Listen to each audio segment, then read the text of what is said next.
I originally conceived of this as a way for, experienced cinematographers and directors to be in conversation with each other. But the more I thought about it, the more I think I think for cinematographers, I mean, I know that when I've gone and been around, it's really, really helpful to just actually talk among ourselves about what our approach is to work, what equipment we're using. Always comes down to equipment, it seems.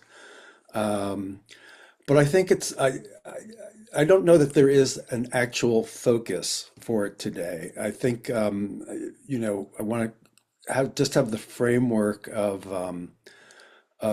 sharing a lot of tips and advice and taking benefit of the experience that so many of us have uh, uh, doing cinematography. And so, in that spirit, first and foremost, I just by hands up, how many folks here would say that their primary field in filmmaking is cinematography? By show of hands. Justin, Nora. Okay, I'm only on the first page, but it looks like more than a handful, which is good. Um, and how many are directors who wind up shooting because they kind of have to? Either they can afford a DP or that's just kind of the way they work. That seems like a good handful as well. And how many would just say they're directors, but they don't shoot themselves, or they filmmakers who do not shoot? Okay, so it seems kind of equally broken up there.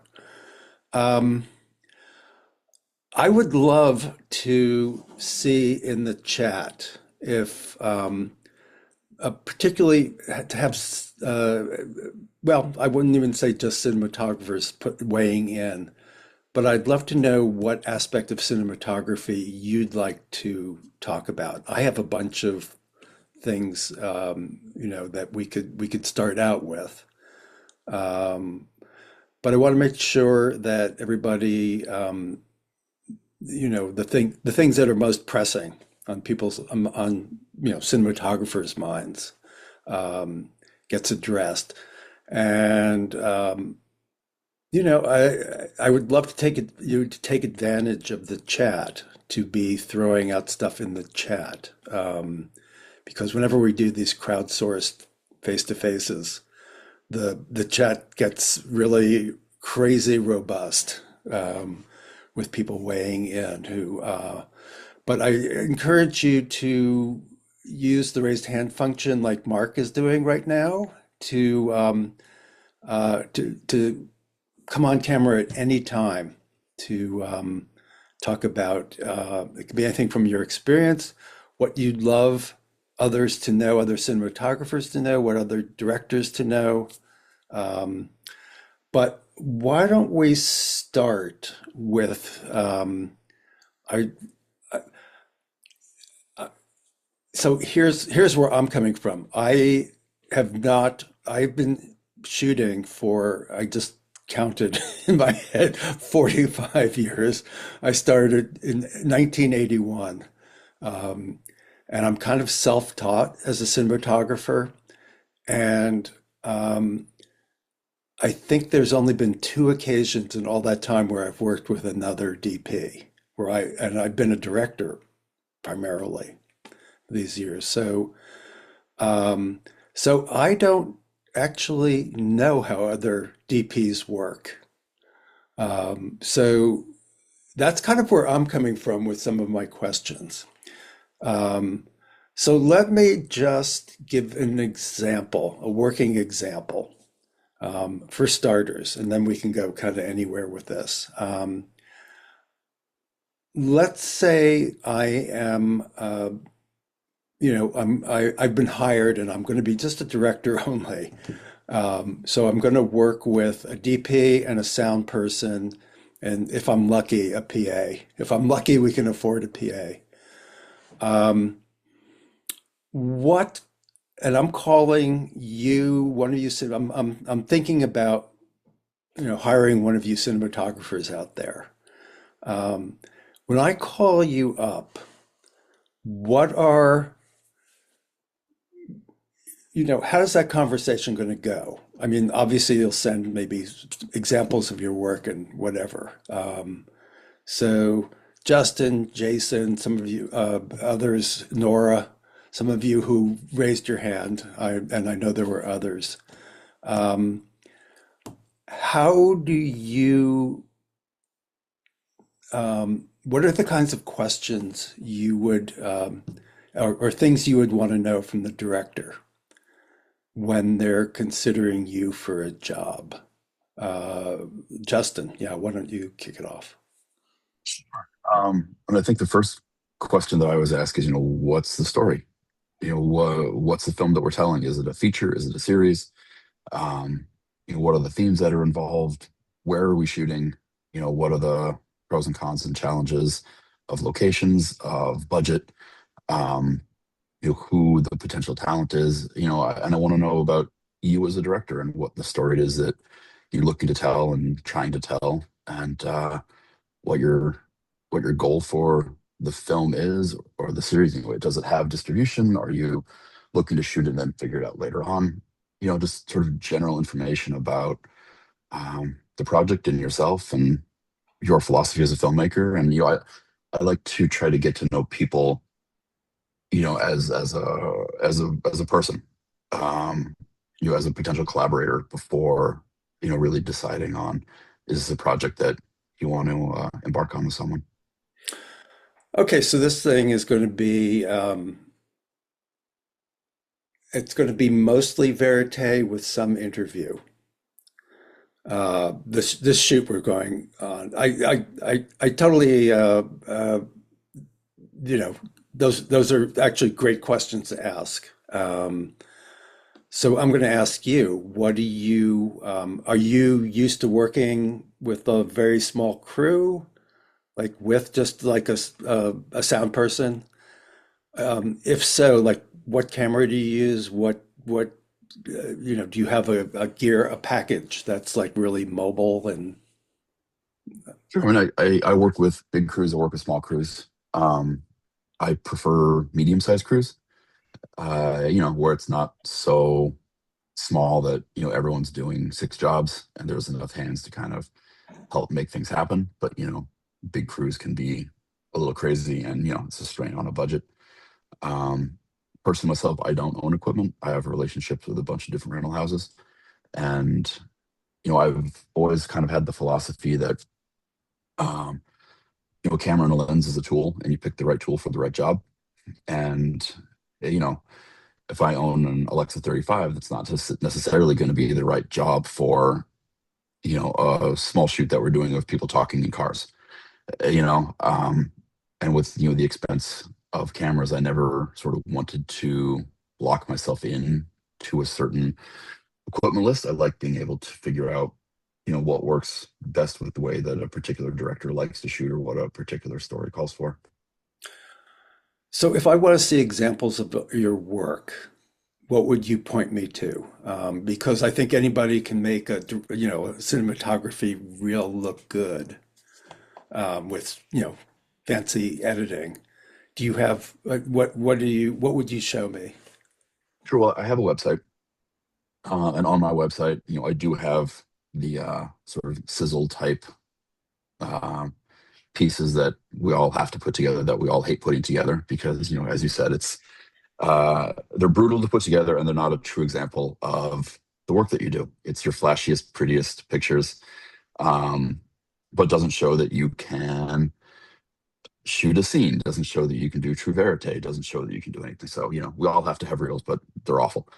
Um, what I put on my website is the trailer for a lot of the features in the series that I've shot, which gives you, I think, a little bit of a better idea. I've been very fortunate that, a lot of the stuff that I've shot has been for Netflix or Hulu or, Peacock, HBO. So you're able to find the projects pretty easily.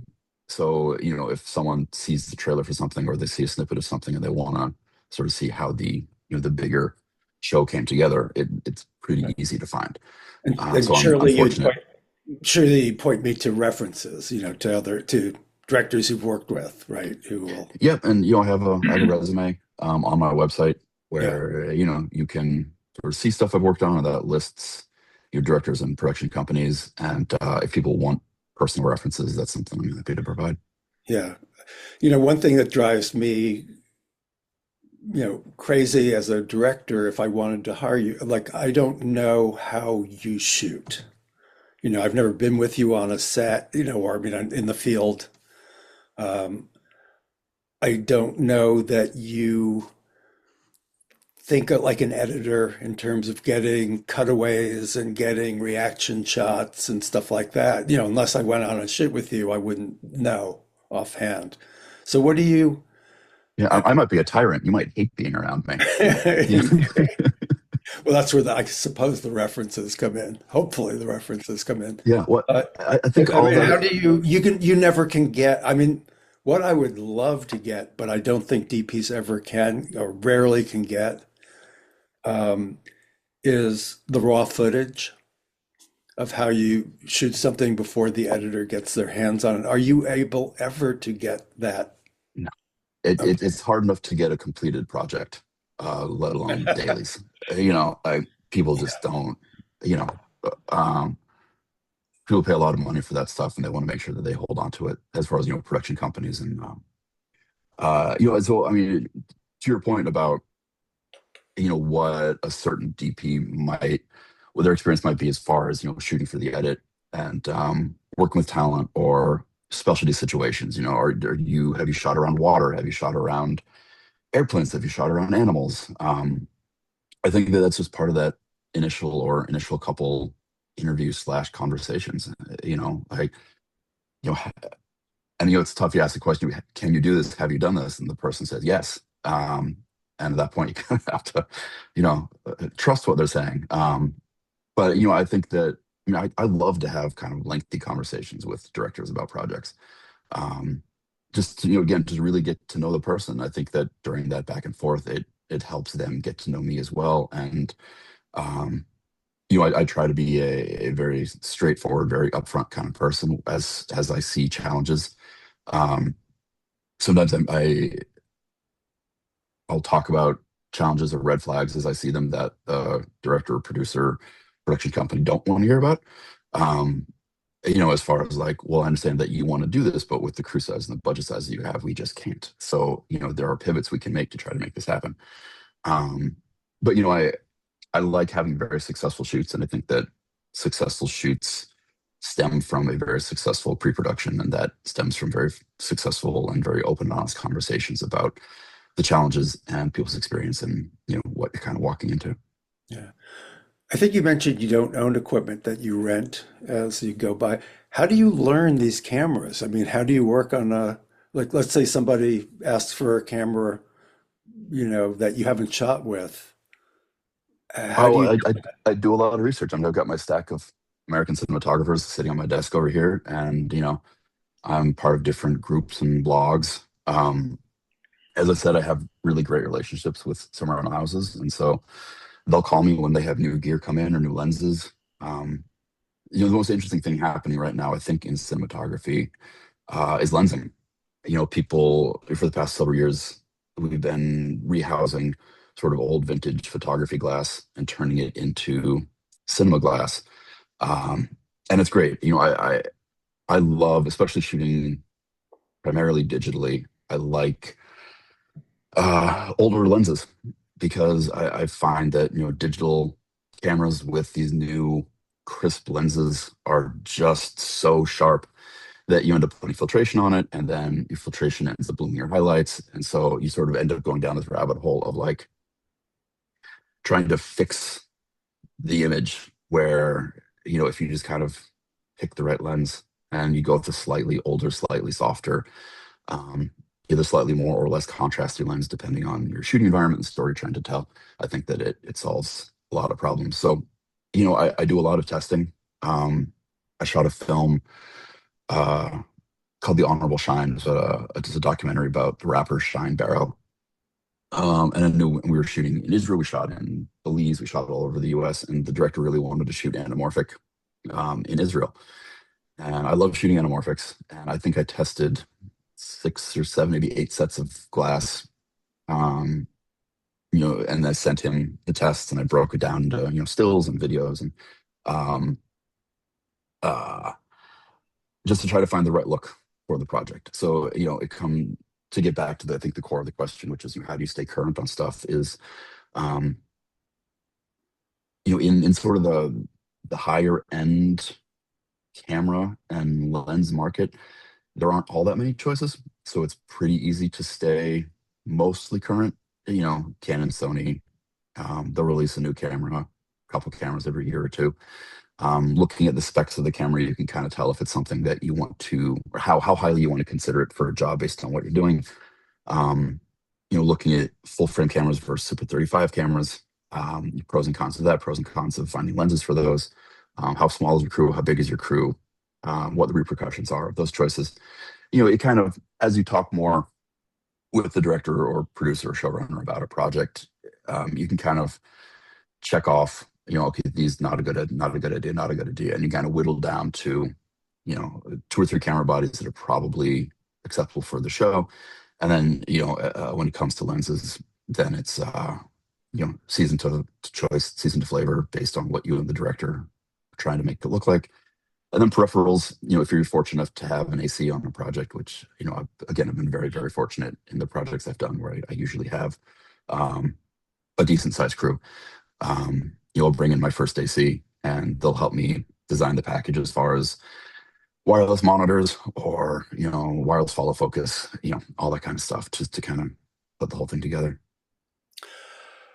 Um, Justin, we can keep talking forever. I do want to invite other Yeah, please, cinematographers please. to use. No, no, we'll keep it. But if I'd love to have other cinematographers, just use the raised hand thing if you want to come up, and I'll toss you a few questions as well. And uh, uh, so one final question before we bring Eric up. What is the most challenging shooting situation you ever faced, and how did you deal with it? um, wow. And did you have any warning in advance? Sometimes. The most challenging, I mean, again, honestly, I think the most challenging stuff comes from um, being asked to do things that the budget can't handle, um, and then figuring out a way to make it work safely. Because again, safety is a big thing.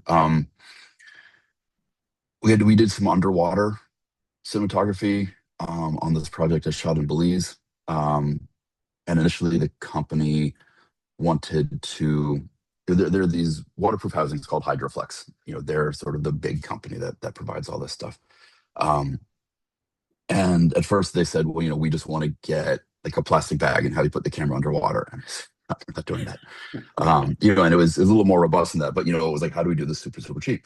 Um, so then we shifted and started looking at Hydroflex and seeing what it was going to take to get one of their systems shipped down to Belize, because that was going to be a whole process.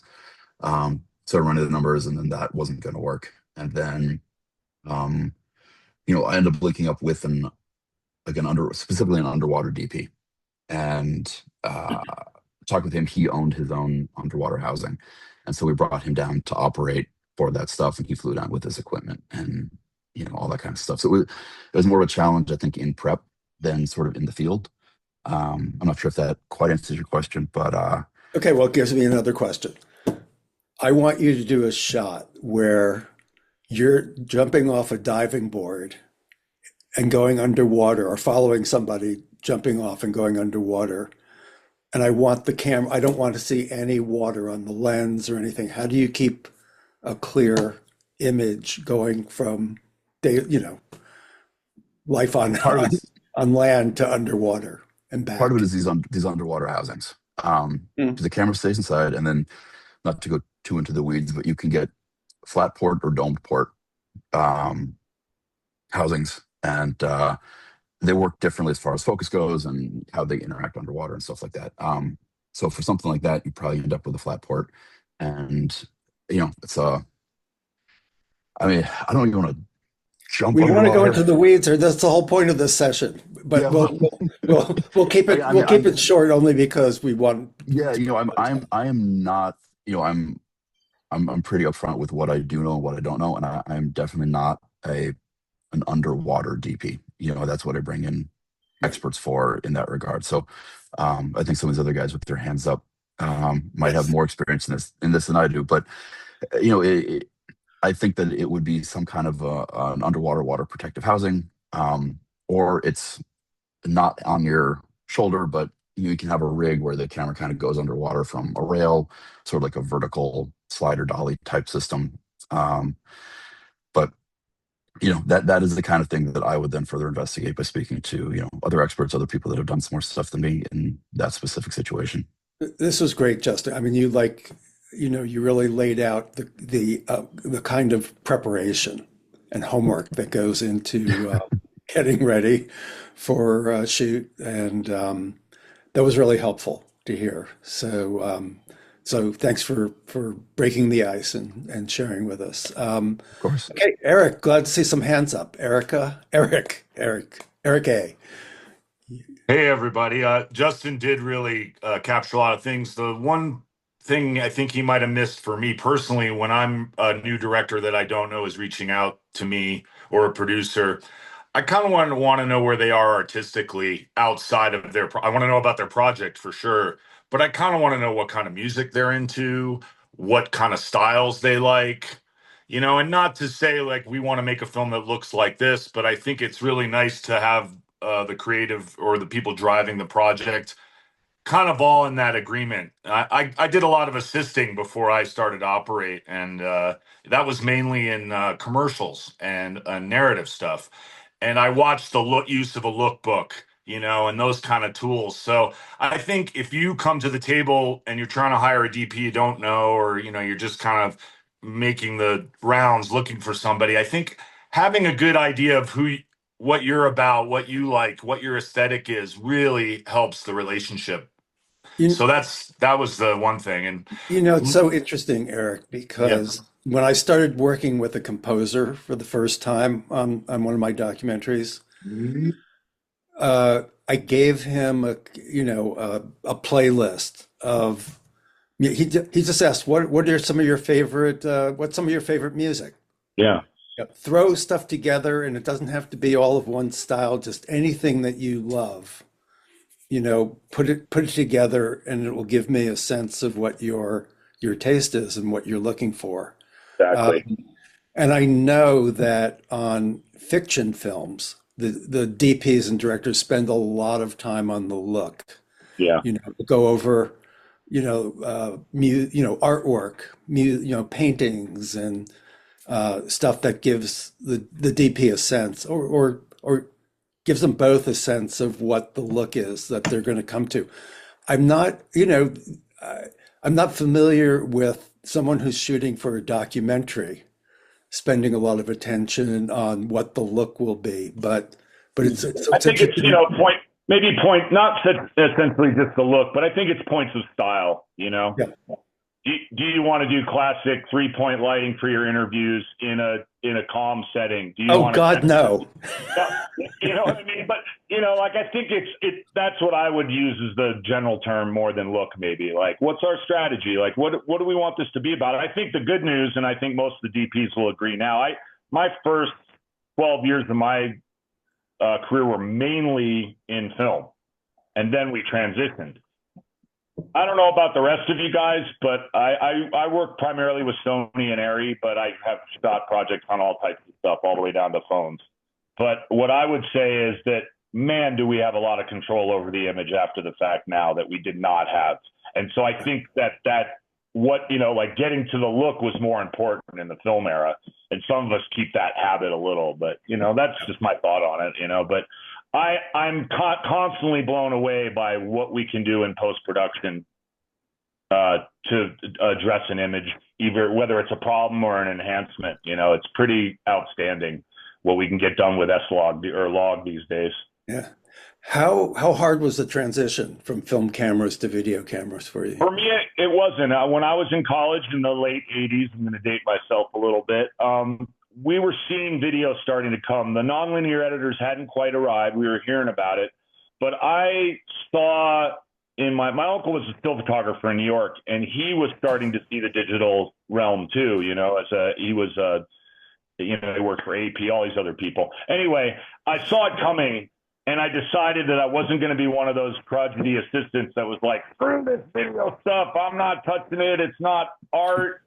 No, I saw the writing on the wall, and I learned how to I was cutting on film, learning how to do that, but I also learned how to edit video. And from that, I started shooting video as well. For me, the transition wasn't hard. My first kind of big project that I directed and I shot was a TV series about mountain biking. And at that point, we decided most of this thing was going to be shot on Betacam, but I still got to shoot some film for segments. And that helped me transition to it. I miss a lot of things about film, like there's the gravity of it, but I also love that I can bring a small cinema camera in my hand up onto the front lines of a wildfire and get incredible imagery that I couldn't get because I didn't have a crew to help that happen, so. Yeah. When you shoot documentaries now, do you does the directors tend to ask you for monitors so they can see what you're shooting? I think it kind of like Justin said, I've worked with really large crews. I've worked with very small crews, and I prefer for documentaries, especially for interviews, the less people in the room, the better. I try just to have that director be able to eye the monitors that I'm using. I don't want to get into setting up a bunch of stuff. I also don't, a lot of the projects I've done in the last 7-8 years are much smaller for sure. Like I've watched my career is kind of, not on the tail end, but I'm slowing down for sure. And the market has changed and all that. So unless a director really wants it, I do shoot a lot of stuff in music. And so when we do music, it's critical. The director needs to see all the cameras we're shooting because we're catching a performance. So it really depends on the project and the request and what the producers can handle. You don't have to name names, but does it drive you crazy when a director sort of like tells you when you're shooting a verite scene where to shoot, like how to do it? Or I would say earlier in my career, yes. Now my other career is in firefighting, and so we spend a lot of time being the leader, and sometimes you're not the leader. And I think as long as the requests are reasonable, Justin hinted at this too. Like when the expectation doesn't match the budget, that gets frustrating for me, especially after I've educated you why we're going this way, or trying to push you in one direction. Yeah. Before you go, Eric, what's your preferred camera? Well, I came up with Arri film. I used Panavision a little in that era, and because of that, I on the higher end stuff, I tend to push towards the Arri system. I love it as an assistant. I loved it, and the digital equipment is good. In-house, I have a Sony FX6, and as budgets have gotten leaner, I drive people to using my in-house camera because I'm comfortable with it. It's set up. I have my workflow all dialed. But we did a music project, a music project on. Let's see. Last year we had one project with C70 cannons and C500, and then we also did a project on Reds. So I have a pretty good working knowledge as a DP, but also like if I'm using a system like a Red, I have certain assistants that if we're using a Red, there's probably an assistant involved. Where with the FX6, I can do the audio, run the camera myself for most stuff, right? Yeah. Hey, I did want to add one other thing to your original answer about when a camera's coming out of the water, because I've shot a fair amount around the water, or an assistant. Compressed air is your friend. And I've done that on a commercial where the camera was coming out of the cooler, essentially. As soon as that camera showed, I was blowing air from the side off the lens as the lens is coming out of the water. So if you're trying to do a very setup shot, you can use compressed air or nitrogen to blow those water out of the way. And because you're moving, you won't necessarily see it happening. Excellent. Yeah. Thank you. Thank you for the time. I appreciate it, and I enjoy the group, and I'm glad we're talking cameras because I'm a camera nerd. Yeah. I know. I kind of knew as soon as we got going on this, the nerds would be coming out in full force. Um, Tim. Hello, I am a camera operator, cinematographer, freelancer in Harare, Zimbabwe, and I do a lot of work in sub-Saharan Africa. And yeah, Doug, if you've got any questions specific to remote shooting, because we talked a lot about cinematography within the US context, but I'm sure there are lots of documentary folk here that shoot abroad. And one of the toughest things you've actually mentioned is how do I find a cinematographer locally? Now multiply that by a factor of 10 and trying to find one externally because of cost and also getting clearance for guys to come into African or Asian countries. It's very tricky. So Tim, let's say I am shooting a documentary here, but I need a scene or two, that's it's going to be in Zimbabwe, and I'm Yeah, considering you as a DP. Are they going to want to match the camera or the style or something, or you know, are those the kinds of concerns that often come up when you're? absolutely. There are a couple of concerns that I can just think straight off the bat. I'll use a real world example. I did a DP gig for Bloomberg Originals, and their biggest issue was they couldn't actually get their DP cleared to come into Zimbabwe because it's very government controlled. And he was very kind of, first of all, terrified of finding somebody on the ground that they could trust and that could actually manage the aesthetics. But I think with the turn of most modern cameras being able to shoot flat log style footage, it's if you've got an editor who knows what they're doing in post, they can really match different cameras. So, for example, a lot of the footage was shot in London. It was shot on the FX6 and the FX9 and the FX3. In Zimbabwe, the majority of folks shoot on Canon because that's what's readily available. So we were shooting on Canon C70s and a little bit of A7S3, which is the same sensor as the FX6 and the FX3. So post-wise, there is the ability to match stuff, but I think more of a logistical challenge is in the first world when you're sharing footage, you guys have pretty decent internet infrastructure to send high uncompressed footage, great distances. But when you come here, very difficult to daily upload 4K, 6K, or in some cases where I have done 8K raw, 60 frames per second footage, red raw to say the least. So you have to think logistically, how do you share rushes with your producers, especially if you've got overseas producers overseeing? And also, how do you do data management? It's something that a lot of DPs don't think about when they go into a shoot. They just think, I'll just pop out, get some hard drives. So But for Tim, the example, obvious question, yeah, how do you do it? How do you share data that size? you, I think Starlink definitely helps. Being able to send rushes. So don't think you're gonna have the ability to send high resolution share rushes that is, you know, got a rate of 9 Latin, so you can just see basics is good. And then send us SSDs and send us hard drives because that's the only way you're going to get your footage out and be able to see it.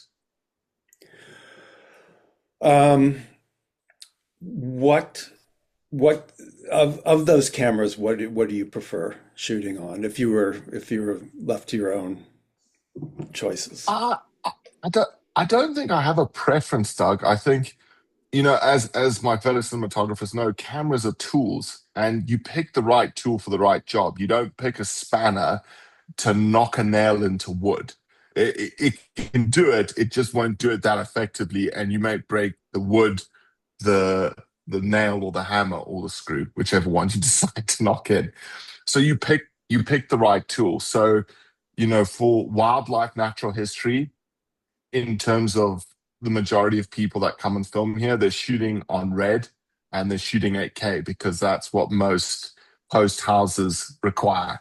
Um, if you're doing broadcast stocky work, 4K is the minimum, and most cameras now can deliver 4K. But you do have to check with your producer beforehand if this is going to streaming, because streaming houses are getting really strict with what's delivered. And yes, you could fox them and say, this was shot on this, just to make sure it got into the edit. But always make sure that the cameras or the kit you have is able to do the job. You mentioned shooting in LUD, I guess the term. It, you know,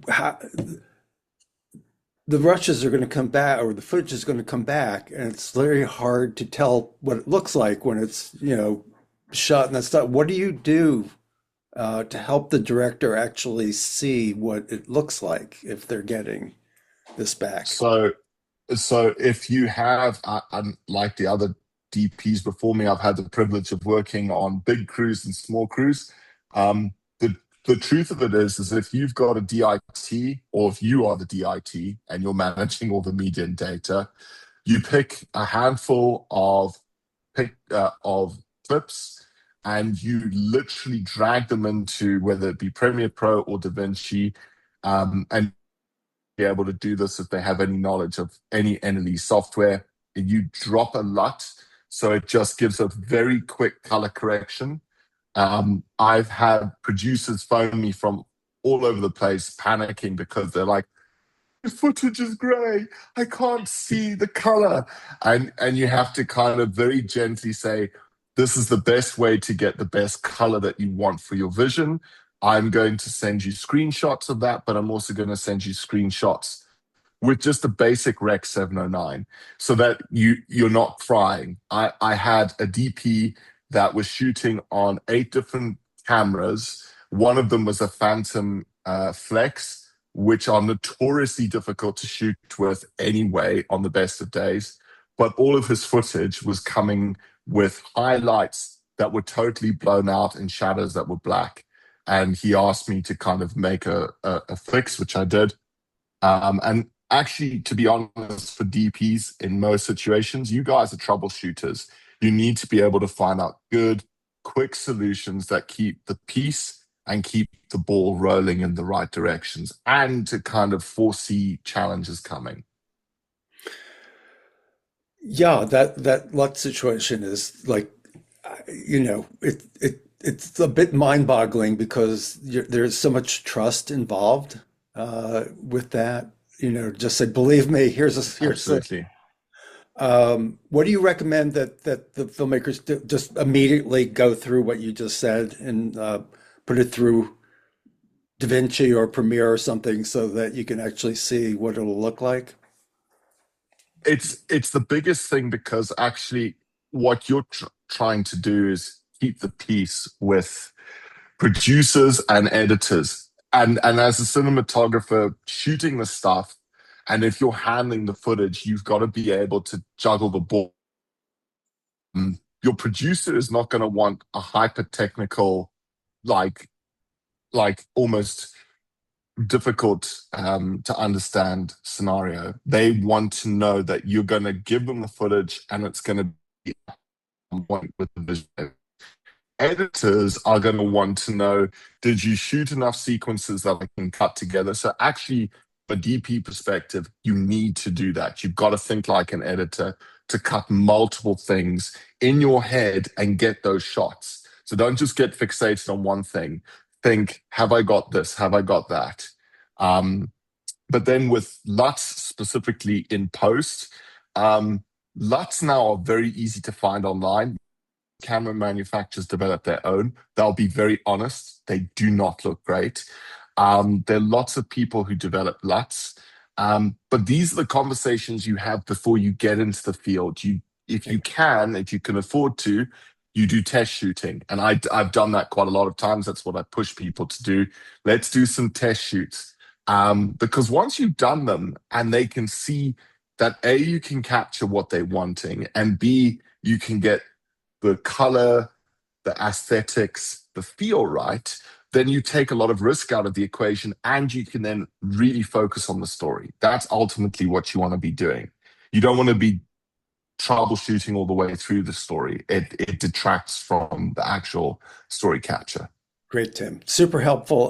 Before you go, your your nightmare, your biggest nightmare as a Oh as a gosh. DP.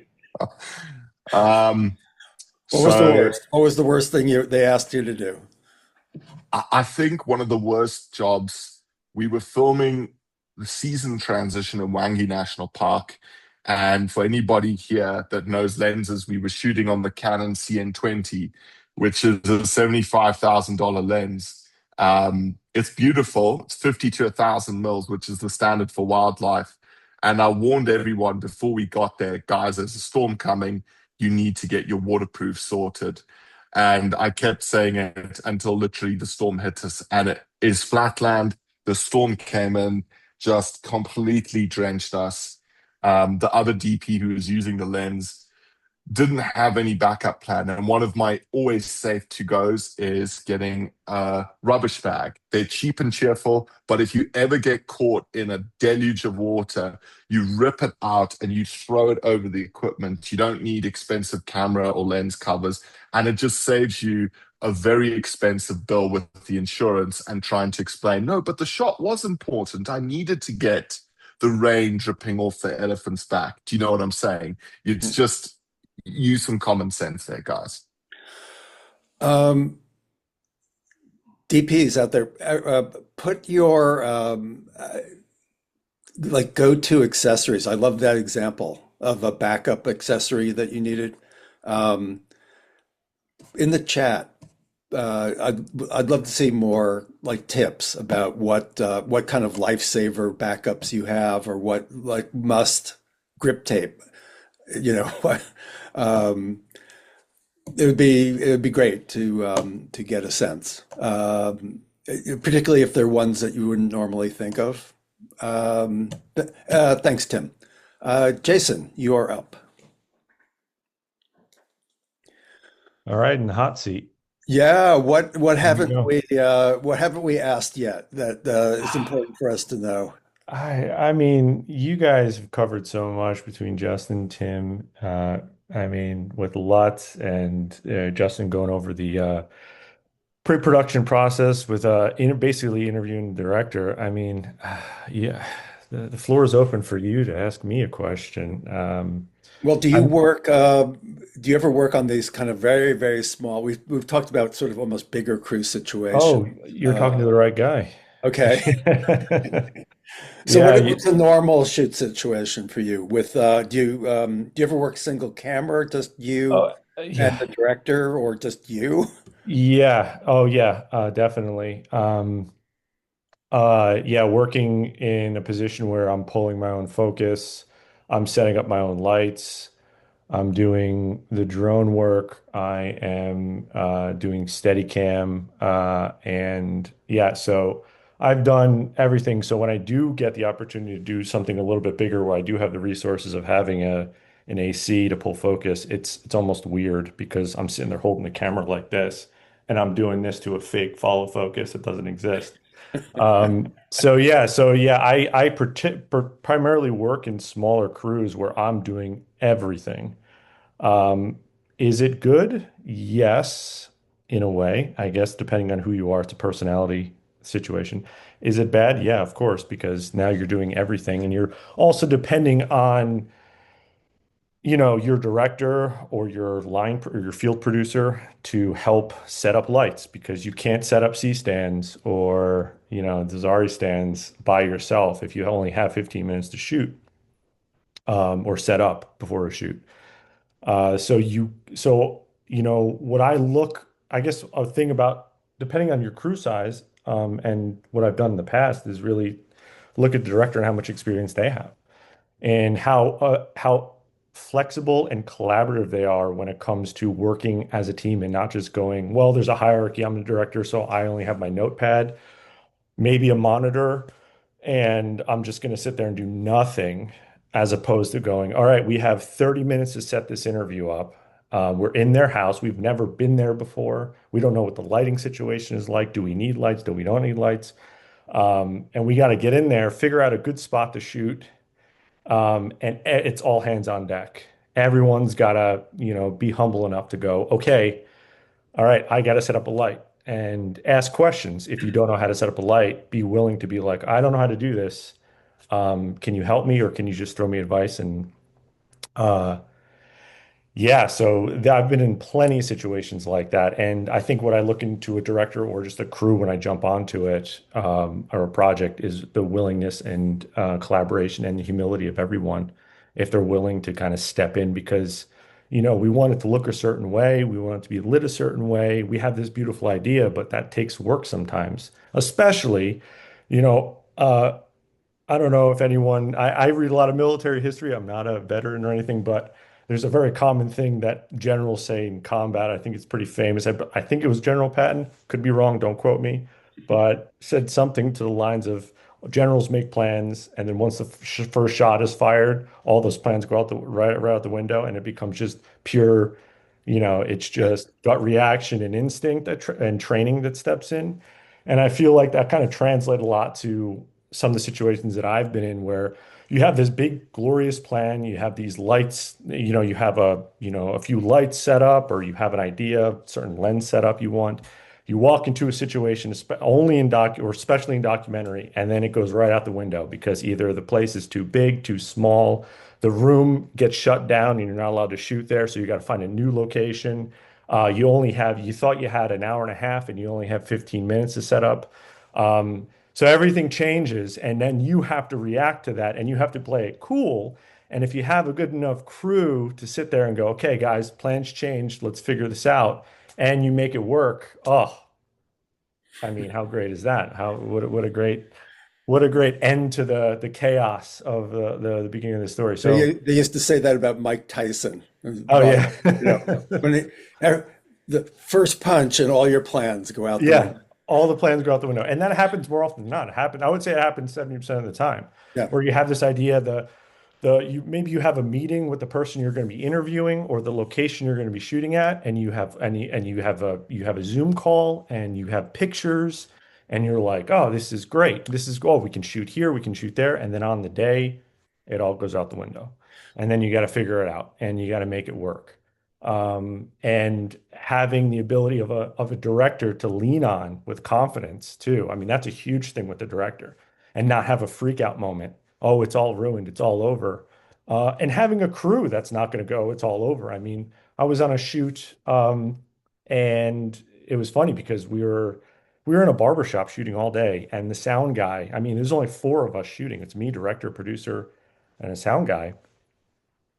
And we're setting up for an interview, and the sound guy was having issues with his lavs, and he looks up at us and he goes, it's all screwed up. It's all screwed up. I can't get the lavs to work. I can't get the lavs to work. It's all over. And we're like, chill out, man. We'll figure it out. We got a boom. We got, it's gonna We got a work out. camera, And not Mike. having what's excuse me? We got a camera, Mike. Yeah, exactly. Yeah, shotgun. We're We'll fine. just move the camera in real close. And being cool in those scenarios is you depend on everyone to just play cool. And okay, things are going to go wrong. We need to figure this out. We need to all be level-headed. Um, Touching on, I forgot the gentleman from Colorado. He was speaking earlier, the firefighter. I forgot his name. I'm sorry, I don't see him here. Oh, Eric. Eric, yeah. You talked about monitors. I often use the Serve Pro. For anyone who's not familiar, it's a Teradek. It's Wi-Fi based. So basically, if you want to work with a small crew, and I know I'm digressing here for a second, but the Serve Pro is great because it works off of Wi-Fi and you can hook it up to an iPad, anyone's iPad. It can hook up to 10 cell phones at one time. So anyone with a cell phone who has the app can actually watch not in real time. It's not good for focus pulling, but it's great because it's a bit of a delay. It's not as like reliable as an actual wireless video system, but it's very small, compact. It hooks right up to the camera if you have SDI ports. I think it does HDMI as well. So you can hook up to a variety of different cameras depending on what you're using. And it's really reliable because you don't need a big monitor for that. You can just use your cell phone or an iPad. So anyone who's curious to know if they want a smaller monitoring system, I tend to do that on smaller crews. I'll just hook up a ServPro. They're relatively cheap. Thank you. I think Jim threw that in the chat. They're relatively cheap too, and they're relatively cheap to rent. So that's just a little note there for the serve for wireless monitoring. Jason, when you're working small like that, Uh-huh. and going lightweight, what lights do you like to use for the interviews? Well, I lean on Aputures. So they are LED lights. They're bicolor or they're RGB, depending on what system you use.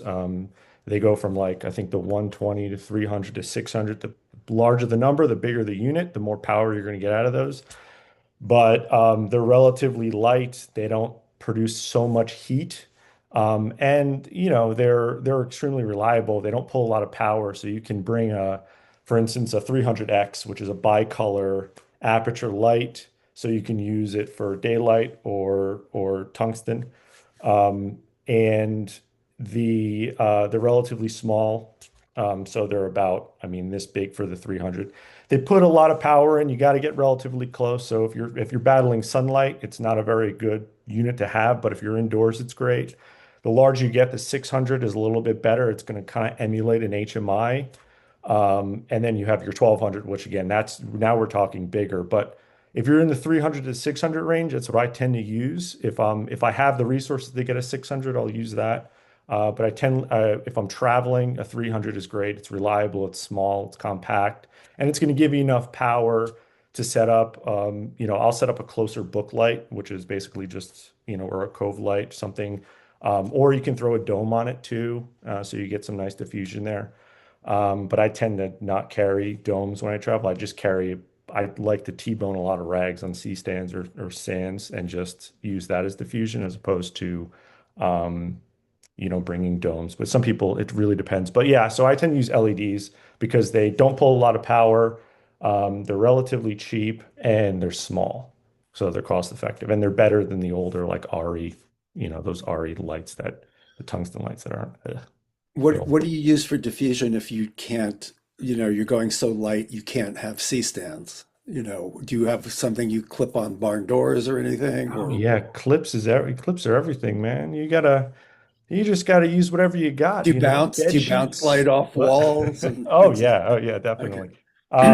But I'll tend to bring like a set of grids with me. So I'll bring like a full half and quarter grid.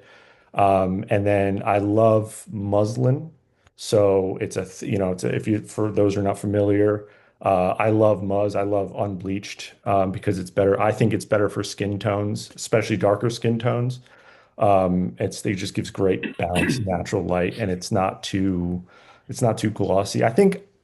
Personally, I think a lot of interviews are overlit these days, and I think they're a little bit overproduced. So I tend to just use a lot of bounce and natural light as much as I possibly can. So I'm just kind of finding the great corner where maybe there's a natural key, and then I'm using maybe a little bit of fill, and then bringing in a bounce board or well, basically I don't have the luxury of a bounce board, so it's going to be a flex fill.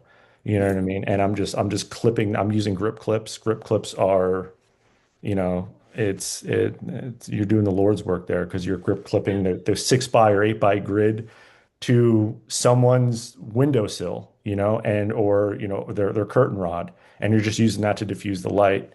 So yeah, so that's it. I mean, it's rags and some lightweight stands, and you're just trying to find it. So Speaking of the Lord's work, one of yeah. my favorite books ever was A Man with a Camera, Nestor Almendros. Hmm. He talks about working on Days of Heaven with a Hollywood crew, and he had them all standing around yapping and complaining because he would set up mirrors outdoors that bounce Yeah. sunlight through the window and would bounce off the ceilings and create this incredible, soft, wonderful, natural lighting.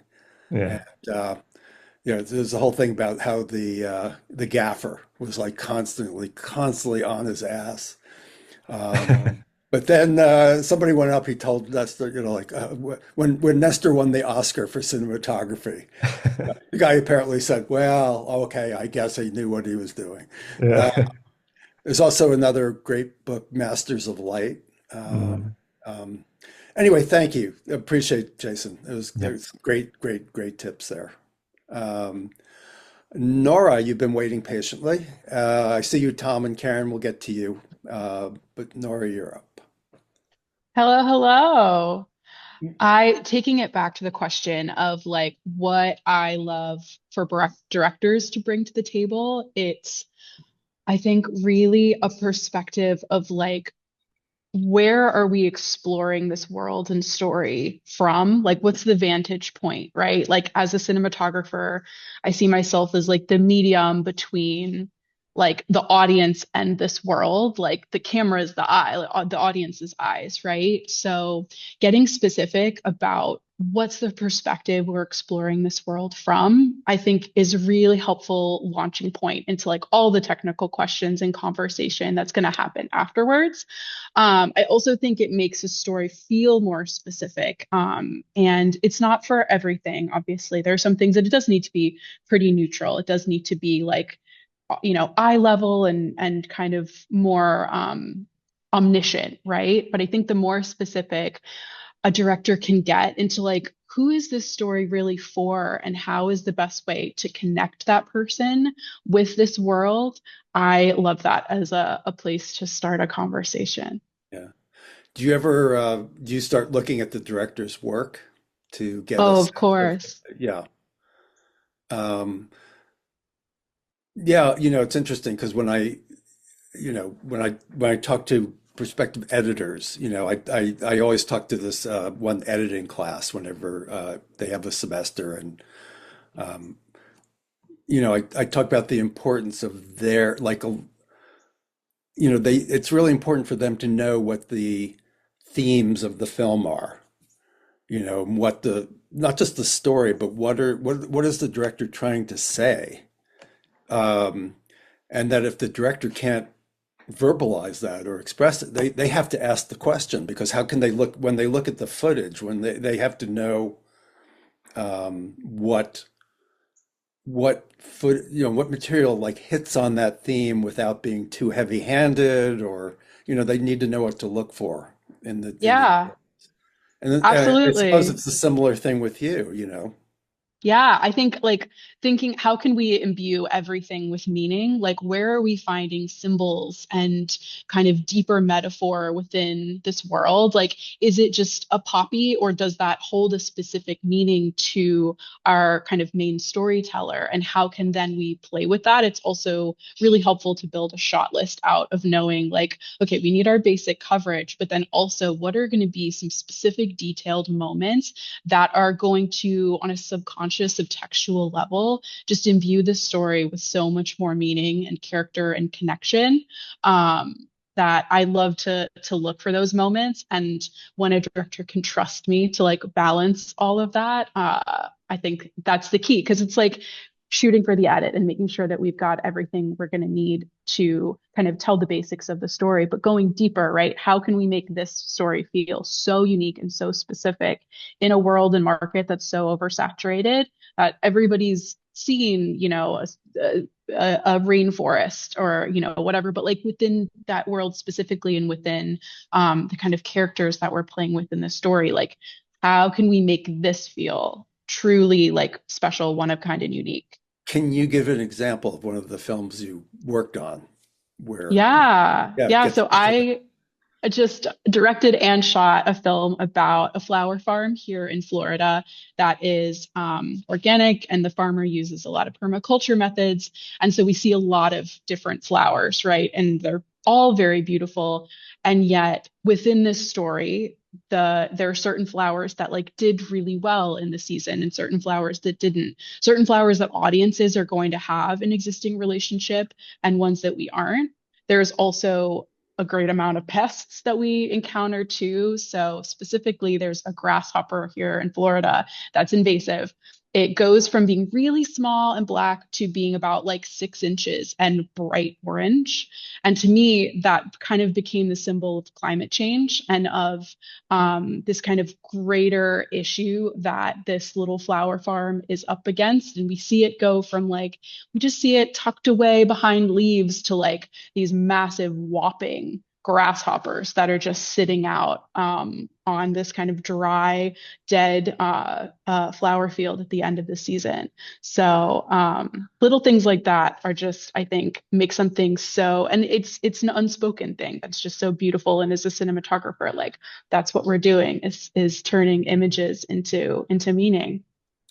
So how did you execute on that vision? Was there specific camera lenses or whatever to give it that look? Was it like a lot of long lens stuff with shallow focus? How did you treat it? Yeah, so I love macro, and so I tend to shoot macro wide open, and I like it to be really dreamy. It takes a lot of precision to like make sure your focus is where it needs to be. I also, when I'm shooting nature or things like that, especially insects, I'm going to be shooting at 60 frames or higher and making sure that I'm slowing it down to be able to get, especially with things that fly and crawl and move quickly, making sure that I've got more opportunity to catch that when I need it to be caught. I also really like shooting at dawn, at dusk, making sure that we've got really pretty light, or if we don't, if it's really bright and overhead, that whatever the subject is, the light is behind that. So there's me, there's the subject, and then the light is going to be above and behind whatever it is that I'm shooting as much as possible, but also getting low and getting at the eye level, especially when I'm trying to immerse people into the natural world, right? Like, let's get to the bug's perspective, not just our human perspective looking down. Let's get underneath the flowers and look at the sun the way that they're looking at the sun, and really playing with providing a variety of really immersive ways of capturing something and positioning the camera in relationship to what we're seeing to really create that connection, because I think that's what's magical about documentary and what makes people want to watch more and more and more documentaries is like when they feel like they're a part of it, when they feel like they're really seeing this world from the inside out as opposed to the outside in. When you're shooting for something that you're directing as well, what kind of assistance do you need? Do you need, in terms of crew? What are essentials for you? Do It you need depends. AC? I mean, do you need somebody who's, It definitely depends. It definitely depends on how much time. I think the number one factor is like how much time do I have? If I have a lot of time, then the crew can be much more minimal. But when I'm working on a crunch, then yes, having an AC and sound. Sound is the most important thing to that I want to be able to delegate to someone else always, and isn't always a given on a lot of the smaller scale things that I work on. I think that's something that a lot of the times clients that I work with are kind of expecting that camera is also going to handle nowadays. I'm not sure why we've made that assumption, but I definitely get that a lot. So sound for me is the like not a camera thing, but very important to make sure someone else is covering. But also, I mean, production assistance and like moving things around. I shoot a lot like out in the wild and remote locations, and it's, sandy or gravelly soil. So physically moving things from point A to point B is always like a kind of logistical nightmare. So yeah, I would take a PA. I would take a great PA personally over an AC. yeah. Um, I'd be curious if anybody out there shoots like I do, single as a one person crew, and the kind of cameras you're using and what you mark, yes, see you. And also what kind of mics you're using, how you're miking when you do as a single person crew. Um, yeah, thanks, Nora. That was great. What camera do you tend to use, by the way? I use a Sony FX6, but I also have an FX3 and an A7S III. And so I use them kind of interchangeably depending on what I'm doing, especially when it's a smaller crew. I really love the FX3 for a lot of things because it just goes on a gimbal and it can fly anywhere. It's so like subtle, and it's something that oftentimes like people don't see it and think like, oh, that's a filmmaker. I get especially like what are you a student taking pictures? I'm like, yes, I'm a student. This is a student project. I'm like, no. But I like being able to kind of move around spaces in the work that I do. It's kind of something I oftentimes rely on being subtle. So I love the Sony system. I also love the autofocus is reliable if you're using native lenses, and that's just nice to have when you're really on the fly or trying to make the most of a short kind of time window and make sure that you get what you need. Thank you, Nora. Two questions. One came up in the chat. Peter asked the question that is on so many minds. What are the day rate ranges for pro DPs based in LA, New York City? You don't have to put your own rate in necessarily, but if you can, if you folks could give sort of a sense of, you all sound so great. What does it cost to hire you? That would be helpful. Also, in the cinematography topic on the D word that Erica referenced earlier, it comes up really often that filmmakers, who are out to shoot their own documentaries, they're just getting started. They don't have a budget yet. They haven't raised any money yet. They always want to know what's a good low cost camera, that is relatively simple to use, that they can. So if you guys have suggestions about that, please put it in the chat as well. Tom, you are up, and then Karen, and I think that's all. That may be all we're going to have time for. Not used to Zoom anymore. I found the button for my mic. Hello. I just wanted to talk a little bit more about like that where we started with the relationship with the director and the cinematographer, and when you have a first, because a lot of the work that I do, even some of those are big productions, but they generally based on like a solid verite, and it's kind of like really important to find that understanding with the director of like what do they think, what they expect to happen in the scene, how do you react to a scene. I'm in the business for like 25 years or something. I don't have a reel. I never had a reel. So what I usually do is like if I talk to a director, I send them either entire films or scenes from films, because I always feel like in verite, what we said earlier, it's like, right, you always have these beautiful and glossy shots, but it doesn't really tell you anything. In teaching settings, sometimes I even show raw footage to students, which is, I mean, as everybody know, right? You make yourself very naked, and it's a very personal thing of like, but like, I think you can learn a lot of like kind of like seeing like what the raw footage was and then what it ended up in the edit and why and how something worked. But the really core thing that's important in a way, I feel like too with directors, once you do trust each other, there's like a lot of like this directing verite happens differently than directing in narrative or any other situation, because you're directing before the shoot when you talk about what you want to get, and when you watch films together, and when you kind of like say, oh, I like that, and it happens after the shoot when you watch the dailies. But when an actual verite scene is happening, there's very little the director can do without interfering the scene, right? There might be a little kind of like tap on the shoulder and say, like, hey, you're shooting this, but that might be something behind you. But That basically, hateful tap, yes. yes or no, right? If but like, and that's an interesting thing. And I feel like every new film, you kind of figure out the language for that film. And I work with a lot of directors over the years for several films over and over again. And you kind of in the beginning you think like, oh, we know how to approach this, and then you realize, yeah, that was the right approach for the last film. This one is slightly different. And over those first couple of shoot days, how do you feel out like how is a film, what is required for this story or for this approach? And What's the that's most always the helpful? really interesting part. Yeah, what's the most helpful thing that the director can tell you when you're talking about approach?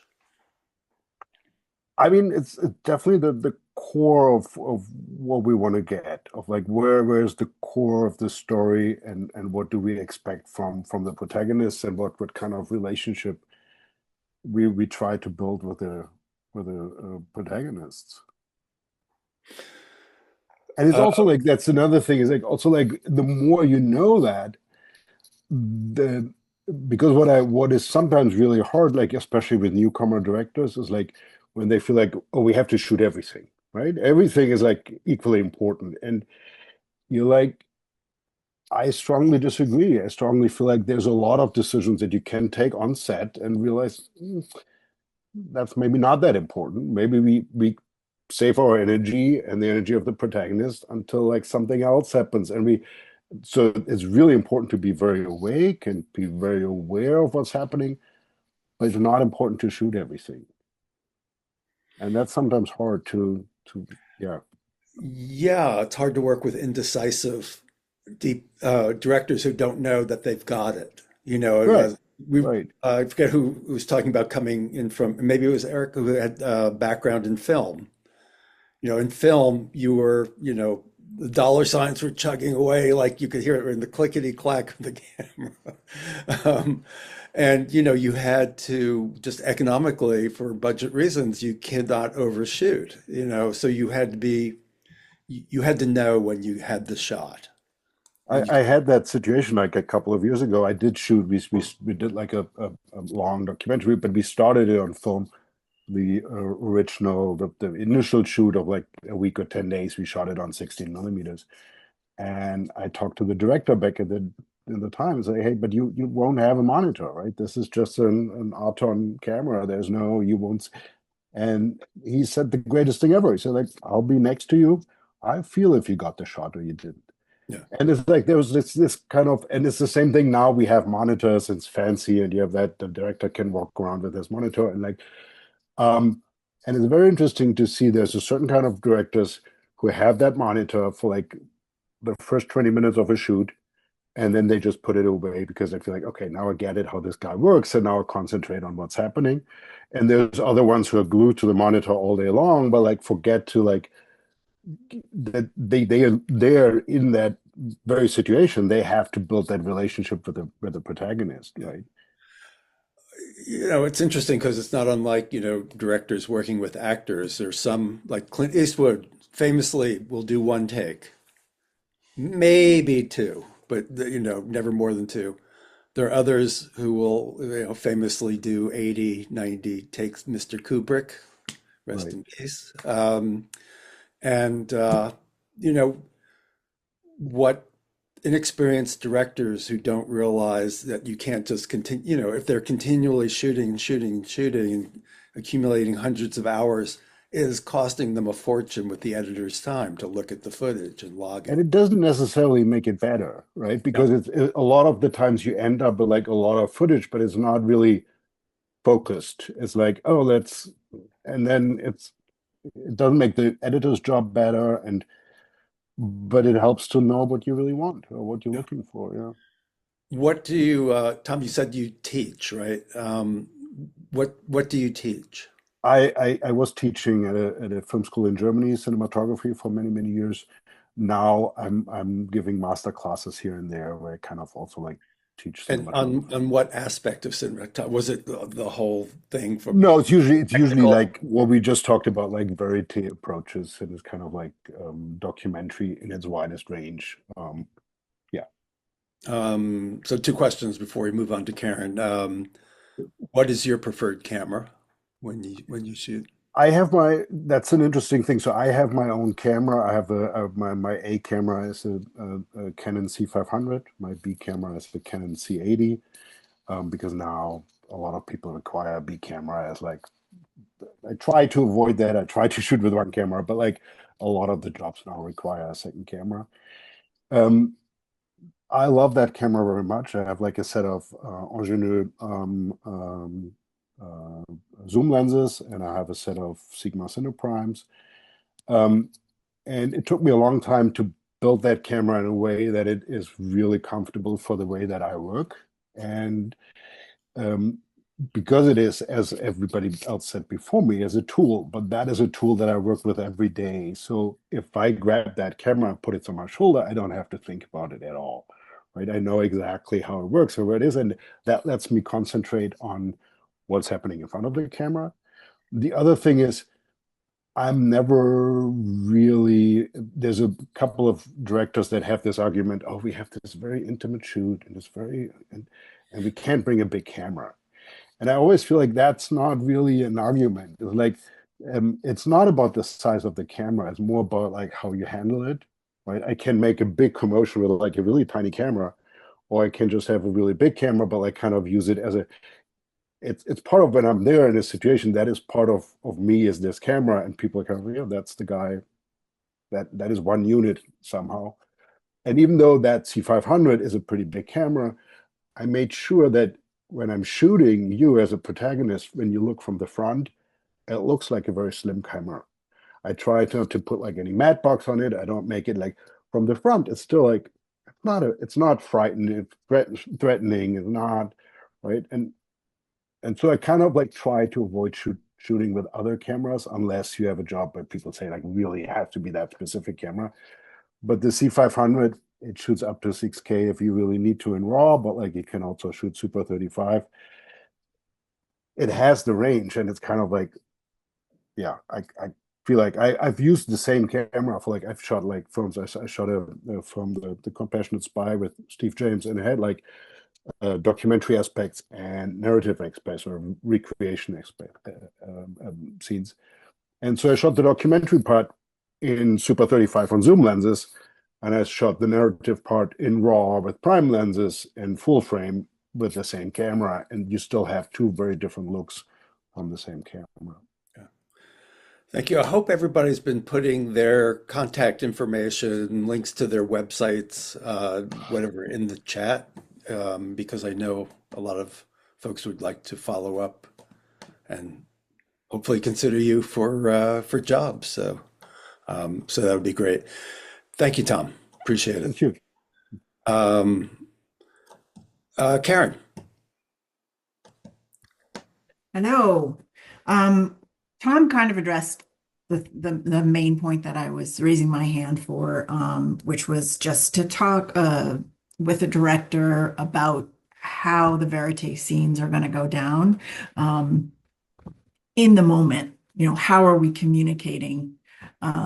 You know, in the moment of filming. That just seemed like that's something that comes up over and over again with directors that are new that I'm working with that we So have. what's the best way of communicating while you're shooting? Because I mean, look, I direct and shoot, so I don't have to communicate with my director. I just get really pissed off at my cameraman when I look at some of the shots later, you know, Oh, yes. that I didn't hold long enough, you know, before I did a move. Yeah. God, that fucking cameraman. Like, so what are these? You know, how do you communicate while you're in the middle of shooting a verite scene? What do you, you know, like doing that doesn't feel too interfering with your work? Yeah, I mean, just the other day I was filming with somebody and it was a new relationship. He just, you know, tapped on the shoulder and he would just say, I need you to, you know, move over here now, just with a hand signal. But if whatever was happening was you know, unfolding that he didn't want me to cut away, but sometimes he would just pull me back and say, okay, we've got that now. I don't need you to continue. And What if they're giving you like a little tap when you're actually finding a moment that's really good that you don't want to move from? You yeah, know? and then I ignored. Okay. That did happen. I just ignored him. You don't just go like, Kind of. I put my hand up once, you know, just like, wait, no, yeah, I'm doing something here. So yeah, but I think that's it. It's important to have that discussion about sort of going back to what Nora was saying, you know, what's the point of view of this film? You know, am I ultimately going to stay on whoever we decide, you know, is the protagonist and get them both talking and listening, you know, if it's a conversation scene, versus panning back and forth to both people. You know, those are good conversations to have ahead of time, you know, like, oh, well, you can get wide shot, non-sync wides or cutaways at some point, but really focus on this person, you for this particular scene or scenario. That's really helpful to know ahead of time. Another thing, two other things that I wanted to bring up. One was in terms of prep. I'm starting to use shot deck a little bit for prep, even in the documentary world, just to get like ideas and generate some, looking at fiction films and documentary films on shot deck, just to think through some issues that maybe, I might not have thought about if I didn't look at scenes from other that have Is already been shot shot. deck a particular app or something, or you're just talking Oh, about a general phrase for putting no, it's a particular website, and website? it is Okay. a subscription model. And basically, they have still frames from not every, from many, from hundreds of films. And then they write down the aspect ratio. If they know the camera, there's a whole database. It's basically a database, and then you can make folders with your references. And I'm going to be shooting something with a somebody who's practicing for a turkey calling competition.